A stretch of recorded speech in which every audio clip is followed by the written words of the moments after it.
She was older, married. And my deepest temptation. I never planned for this to happen. She was older. Married.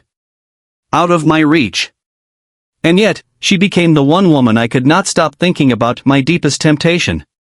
I was 24 when I moved into the new apartment complex in New York.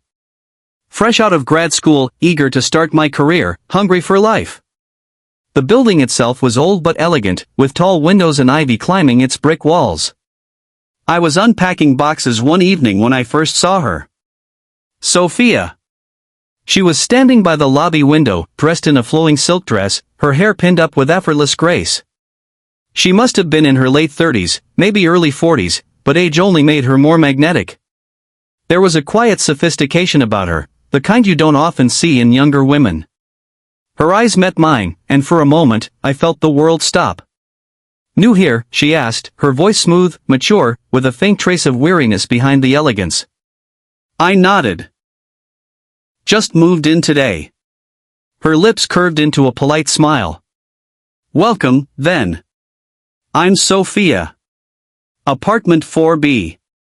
I introduced myself, and though our conversation was brief, I couldn't shake the way she looked at me. There was warmth in her smile, but also a shadow of something else, loneliness, maybe. Days passed, and I saw her often. At the mailbox, in the lobby, sometimes at the cafe across the street. She was always composed, always perfectly dressed, always polite. And always alone. Eventually, I learned why. She was married, yes, to a successful businessman who was almost never home. I had seen him only once, tall and imposing, with an air of arrogance that filled the room. Sophia, beside him, had looked smaller somehow, as though she shrank in his presence. The thought stirred something inside me. One rainy evening, fate played its trick. I had just returned from work, drenched and frustrated, when I heard a voice behind me. "Forgot your umbrella too?" It was Sophia. She stood there with her hair slightly damp, her silk blouse clinging to her shoulders. For the first time, she looked less like the untouchable woman of perfection and more like someone real, someone within reach. We laughed, exchanged a few words, and before I realized it, she invited me upstairs for coffee. Her apartment smelled of jasmine and faint perfume. Soft music played in the background. She poured wine instead of coffee, and we sat by the window, watching raindrops chase each other down the glass. "You remind me of myself," she said suddenly. "Back when I was your age. Full of energy. Full of hope." Her voice was wistful, her eyes heavy with memories. I leaned closer. "And now?" She smiled faintly. "Now I live a beautiful life, at least, that's what it looks like from the outside." There was a silence between us, thick with unspoken words. Her hand rested on the arm of the chair, just inches from mine. My heart pounded. I could feel the pull. Forbidden, dangerous, irresistible. I told myself not to. That she was married. That this was wrong. But then her fingers brushed against mine. Just a whisper of a touch, but enough to ignite the fire. We didn't kiss that night. But the way she looked at me as I left her apartment told me everything. After that, we couldn't stop. Our encounters became frequent. At first innocent, coffee, short conversations, laughter over trivial things. But every time, the space between us grew smaller. Every time, the silence grew heavier. Until one night, it finally happened. She invited me over again. Her husband was out of town, as usual. I tried to tell myself I was only going for a drink, only for company. But the moment I stepped inside, I knew the lie wouldn't hold.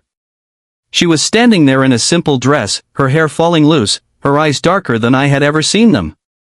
We talked for a while, both of us pretending, both of us fighting it. And then, in the middle of a laugh, I reached for her hand. She didn't pull away. "Ethan," she whispered, as if warning me. But her warning came too late.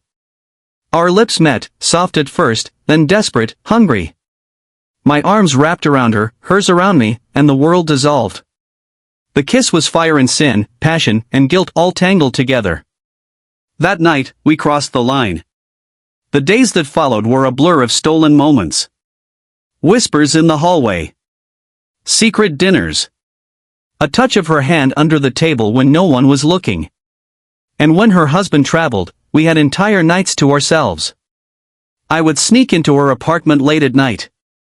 We'd share wine, laughter, kisses that grew longer, deeper. She showed me tenderness I'd never known, and I gave her the passion she had long forgotten. But with every kiss came the shadow of guilt. With every night, the risk grew greater. It wasn't long before the whispers began. Neighbors noticed. Her husband's assistant, a sharp-eyed woman who always seemed to be lurking, grew suspicious. And Sophia grew restless. One evening, she sat across from me, her hands trembling. "We can't keep doing this," she said. "If he finds out, he'll ruin me. He'll ruin us both." I reached for her hand. "Then leave him. Be with me. We don't have to live in shadows." Her eyes filled with tears. "You don't understand. My life, it's built around him.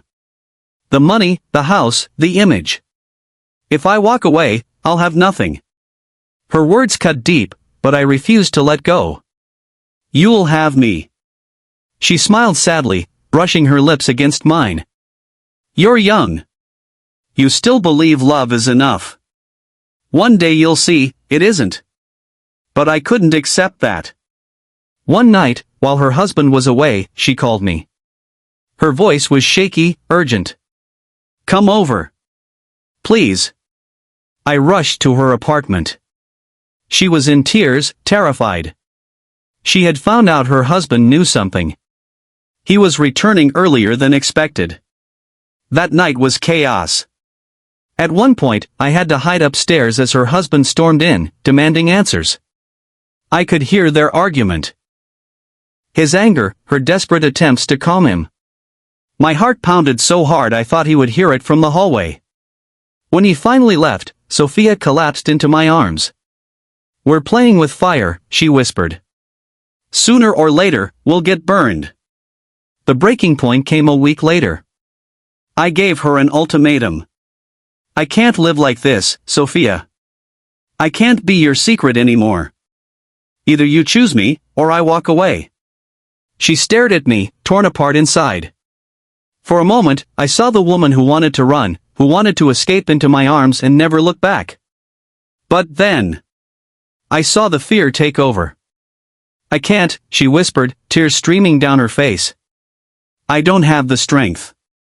The words shattered me. I kissed her one last time, tasting both love and loss, and walked out.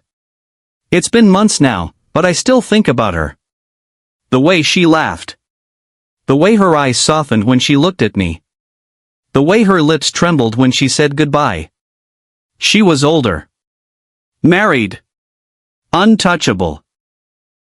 And yet, she was the most unforgettable chapter of my life. Some loves aren't meant to be written in the open.